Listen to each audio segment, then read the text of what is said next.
Hello and welcome to OBN Horn of Africa. This is our weekly program, Diplomacy, and I am Fanta Mbelete hosting this program. Today, I am joined by Mihretab Mulugeta, Ambassador of Ethiopia to the Nordic countries. Till the end of our program, stay with us. Ambassador, thank you for joining me and welcome to this program.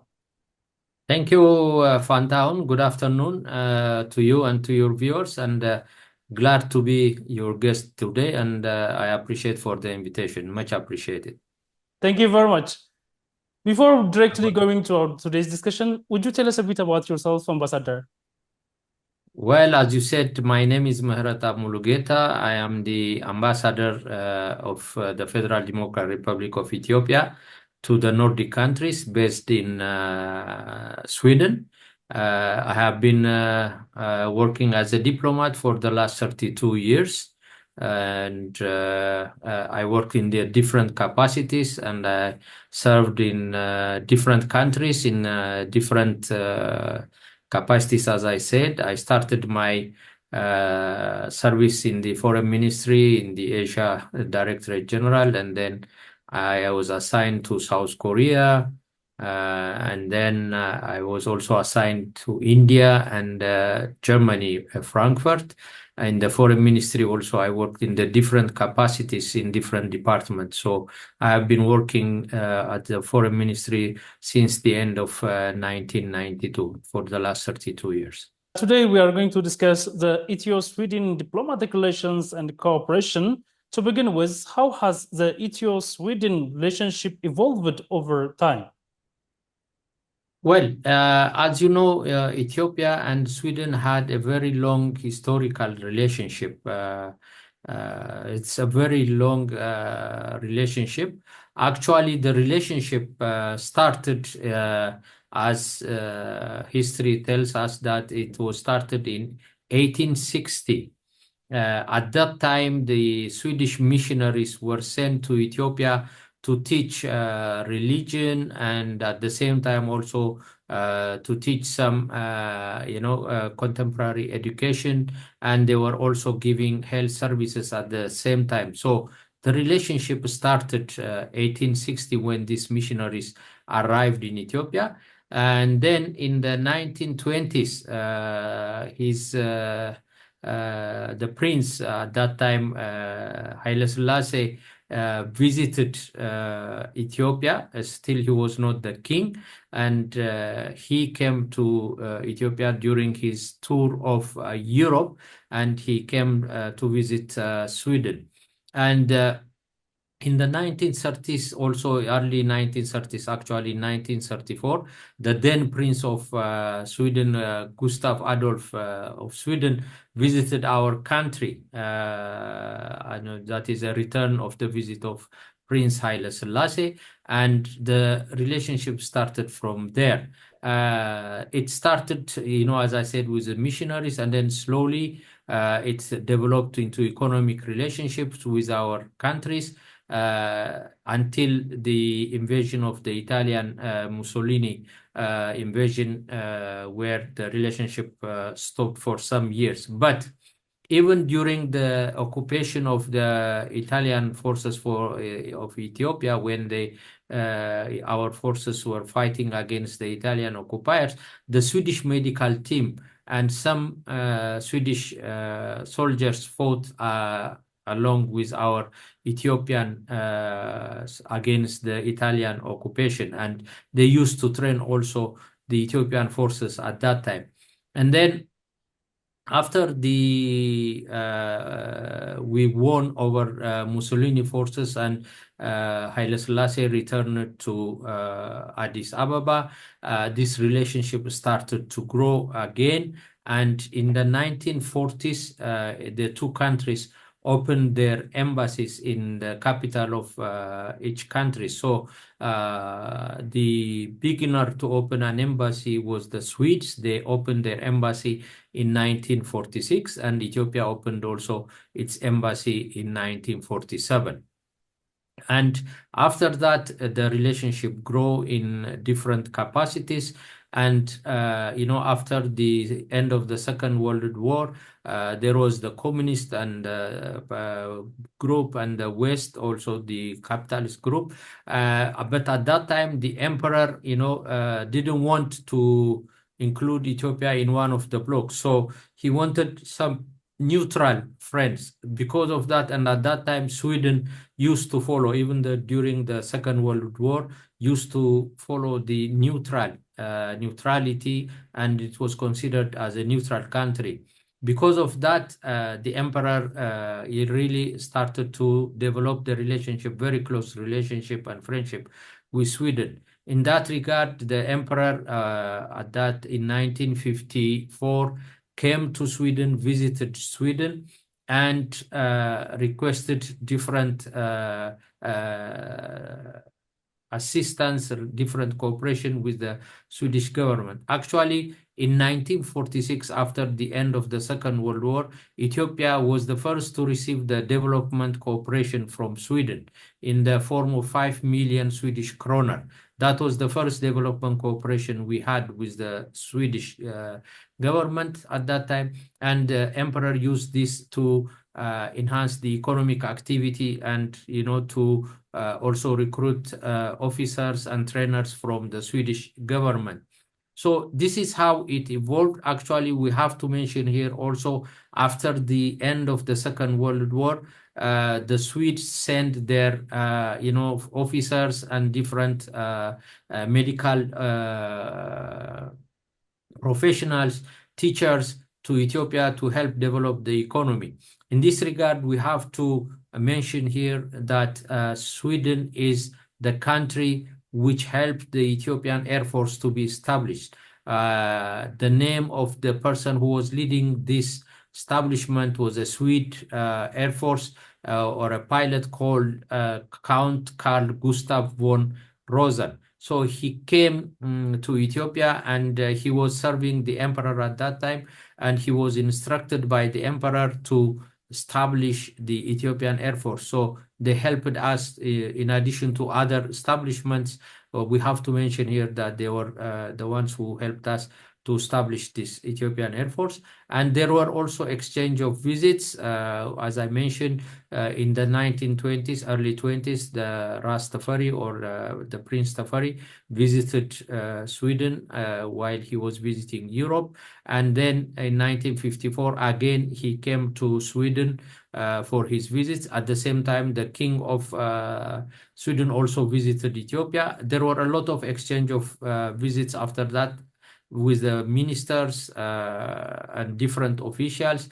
And the notable visit also is our visit by His Excellency Dr. Abiy Ahmed, our current Prime Minister. He visited Sweden in 2019 when he came to the Nordic countries, or when he was going to Norway to receive his Nobel Peace Prize award. So he had a visit also. So that was the latest in the visit of leadership between Sweden and Ethiopia, especially from the Ethiopian side. Thank you very much, Ambassador. What are Ethiopia's top diplomatic priorities with Sweden today? Well, as I said, Ethiopia and Sweden had a very long historical relationship. That relationship is still continuing and growing. And as a priority for us in our diplomatic relations with Sweden, we give focus different areas of cooperation. Of course, the focus depends on the national interest of each country. I mean, Sweden has its own national interest in the relationship with Ethiopia, and Ethiopia also has a national interest in its relations with the Nordics, and especially with Sweden. Accordingly, we focus in different areas when we have our diplomatic relation with Sweden.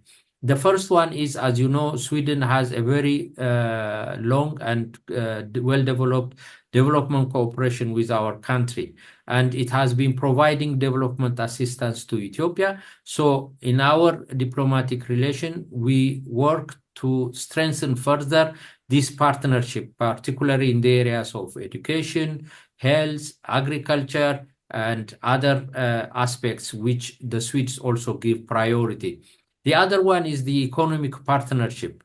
When I say economic partnership, is the promoting of trade, promoting of investment, promoting of tourism opportunities in Ethiopia, and we are working, to sell or to expand our exports to Sweden and the Nordic countries, as well as invite investors from Sweden, and also we are promoting different tourist attraction areas in Ethiopia. So we invite Swedish companies to come and invest in the various sectors in Ethiopia. The other one of priority in our cooperation for Ethiopia is the stability in the Horn of Africa, which is, as you know, very vital for Ethiopia. So we engage with the Swedish government for a support in peace-building efforts, especially in our region. And also we involve with the Swedish government and cooperate in the multilateral fora in regard to peace and security issues. The other one also is we cooperate and we see priorities in the education sector, health sector, and we exchange professors, we exchange researchers from different universities.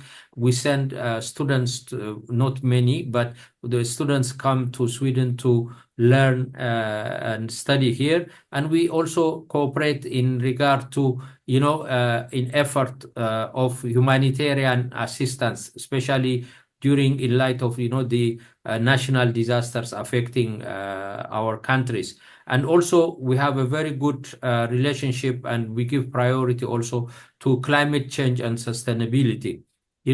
Both countries prioritize environmental issues like making cooperation on climate change and sustainable development issues. So we cooperate in that regard as well, with the Swedish government. Thank you again, Mr. Ambassador. How does Ethiopia benefit from Swedish aid, and what are the key areas of focus? Well, as you know, and as I said again, the development aid started since 1946 between our two countries, and Sweden, after we signed the first agreement in regard to development cooperation, it was in the 1980s that we signed the first formal development cooperation agreement. After that, every 5 years, the Swedish government is renewing their commitment or their plan of development cooperation with Ethiopia. And this year also, since 2022, they have a new strategy for development aid with Ethiopia, and their aid is focused, or the aim of their focus is development effectiveness, and it is based on Agenda 2030, the Addis Ababa Action Agenda, and the Paris Agreement. They have allocated around $170 million for this development cooperation, and this development cooperation is run or implemented by their agency, the Swedish International Development Cooperation Agency, or SIDA. So the loan or the different development assistance which they give, as I said, is where the focus of the Swedish government lies. So usually they focus on the education sector, health sector, humanitarian sector, and as well as the governance sector or building of democratic institutions. And for the last, I don't know, since 1946, they have developed a lot of institutions in Ethiopia. The first, as I said, was the Air Force, which was established by the Swedish pilots in the 1940s. And then we have to mention also in the 1950s, the Swedish government helped us to establish our first architecture college in Lideta, which we call Hinza College. I think now it is a university. That was also established by the help of the Swedish government. And then the Swedish government also in the 1950s established the first child care section in the Prince Princess Memorial Hospital, which is currently the Army Hospital or Tor Haile Hospital. They established the first wing of the health project or the pediatric section in that hospital. Also, with their development cooperation, the Swedes helps us, to establish the first nutrition establishment, which we call the Fafa factory, which was the Fafa factory, the food Fafa, that was also established by the Swedes. They also helped us through the primary school building team, or at that time it was called ESBU. They helped us also to construct different education facilities, especially elementary schools. And with their help, the Swedes and with the Ethiopian government, there were 6,000 elementary schools built in different parts of the Ethiopia. So these are the main contributions which we can say were conducted by the Swedish Development Cooperation.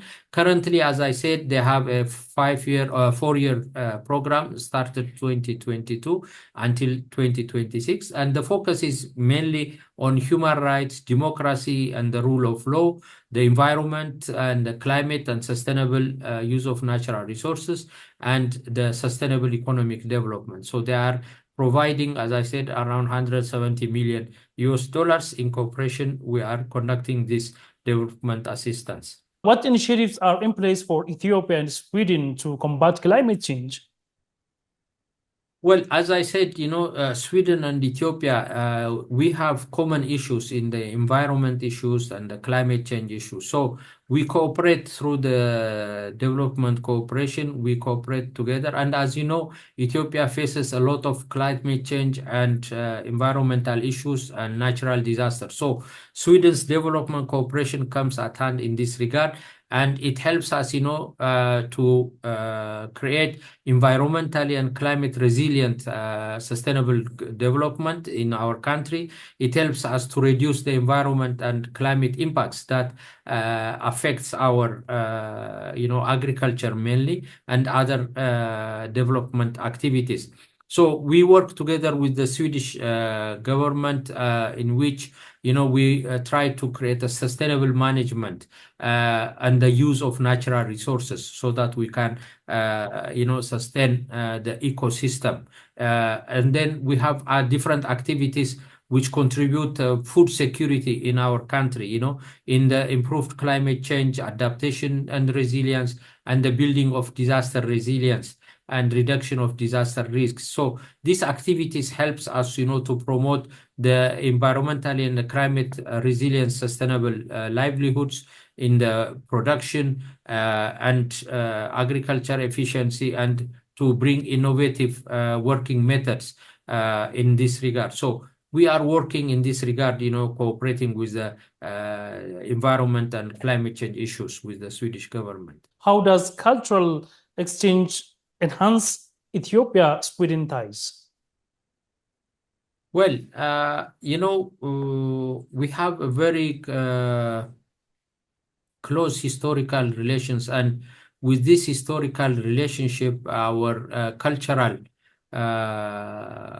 interaction or cultural relations also strengthened from time to time. In this regard, I have to mention that, since their arrival in the 1860s, through these exchanges of, people-to-people relationship, the Swedish and Ethiopian cultural exchanges also strengthened further. As I said, the cooperation between the two government countries and peoples evolve in education, health, and other activities. So accordingly, we have a very close cooperation in exchange of arts, exchange of different cultural programs. In this regard, I have to mention that we have a very large diaspora who lives in Sweden, and this diaspora community also plays a big role in the enhancing the cultural exchanges.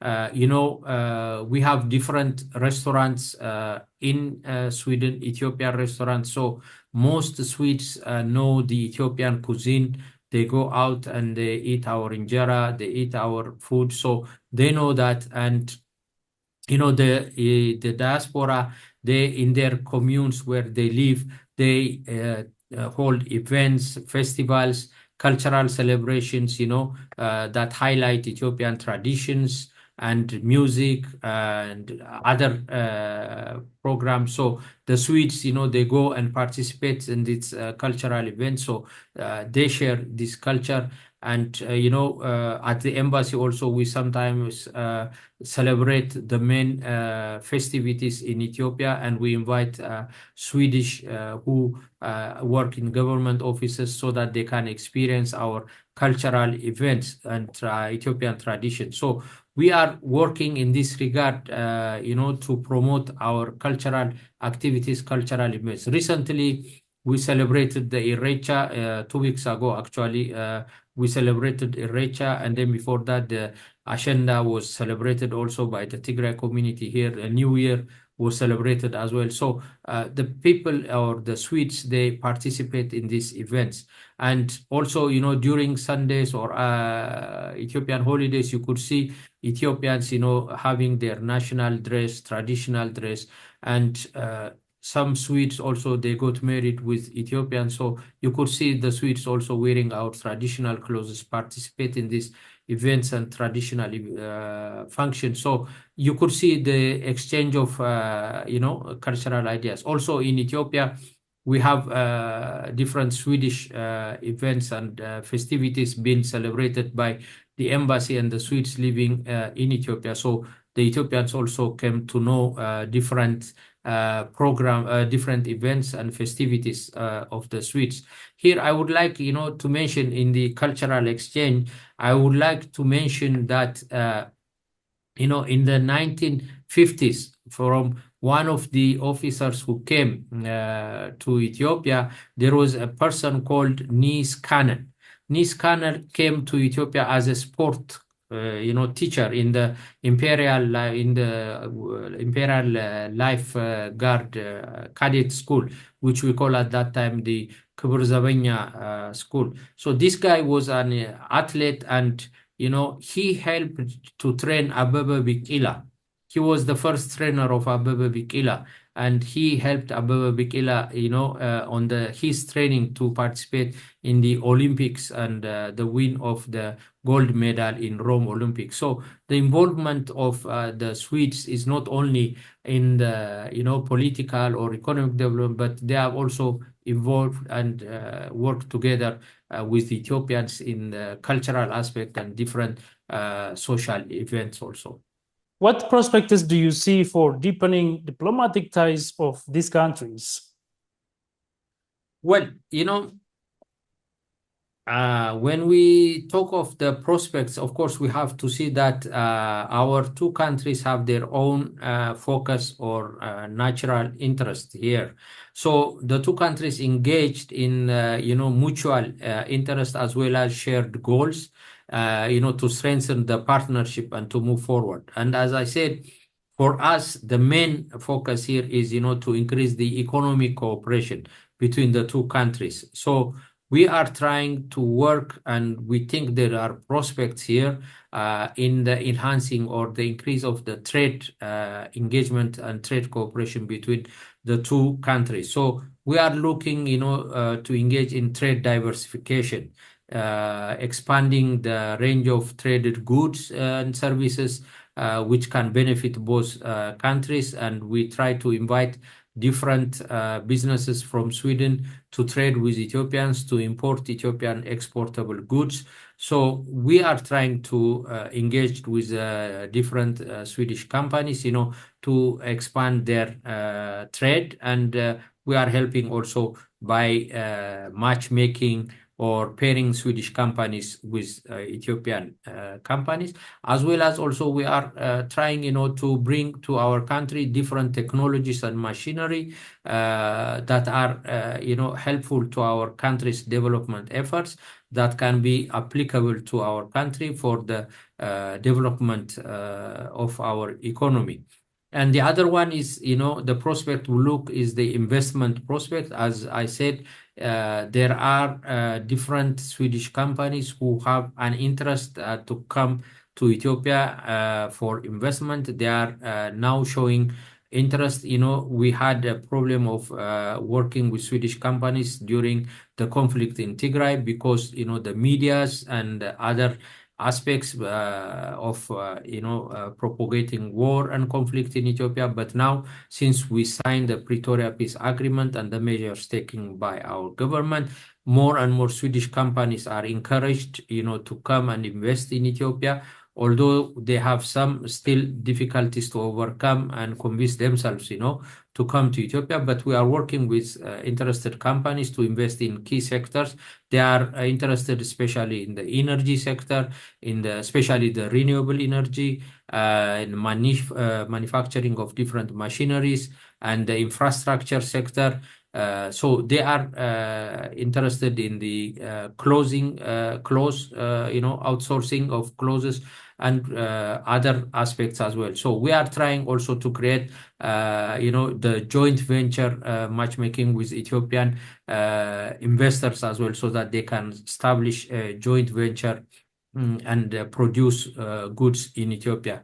And we are also collaborating on sustainable development goals. As you know, the UN has a sustainable development goals. So both countries share a commitment to the sustainable development goals. So we are working on, projects which are common for us, which focus on renewable energy, on climate resilience, and environment friendly and sustainable agriculture projects. So we are enhancing our bilateral relations in that regard, and we are also working in knowledge sharing. We see that different universities in Sweden, they share researches. Their researchers travel to Ethiopia. Our researchers come here for PhD studies and other research programs. So we encourage the knowledge sharing, and we see a big prospect here. And also we are working in the cultural exchange programs, so that the Swedes know more about Ethiopia. We are trying to organize different cultural events so that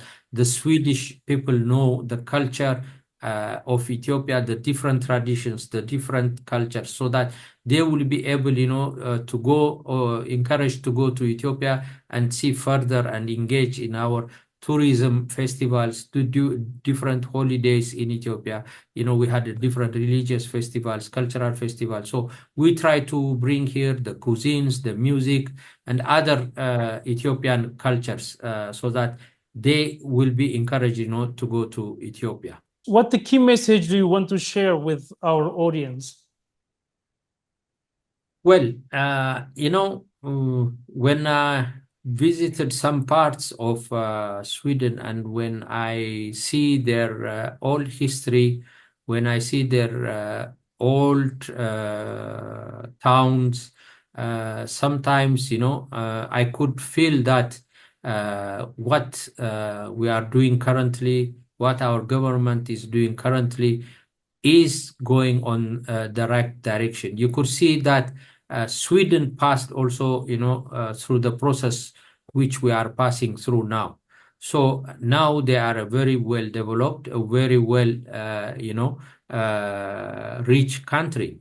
And there is no way that we cannot come to this level if we work hard like they used to. And you could see really the result, and they are showing it in their museums, in their historical places. You could see where they were, and you could see who they are now. So in their infrastructure development, in their economic development, in their education development, researches, medical, professions, and everything, we are really going on the right direction. The only thing left is, we have to seriously engage ourselves and work to the best of our ability, and within a short period of time, that we can achieve what other countries like Sweden have achieved. Ambassador Mihretab Mulugeta, Ambassador of Ethiopia to the Nordic countries, thank you for your time and your precious insights. Thank you very much, Fantaum, for having me, and it was a pleasure talking to you. Thank you very much. You're welcome. Dear viewers, this brings us to the end. Thank you for watching and stay connected with other programs of OBN Horn of Africa.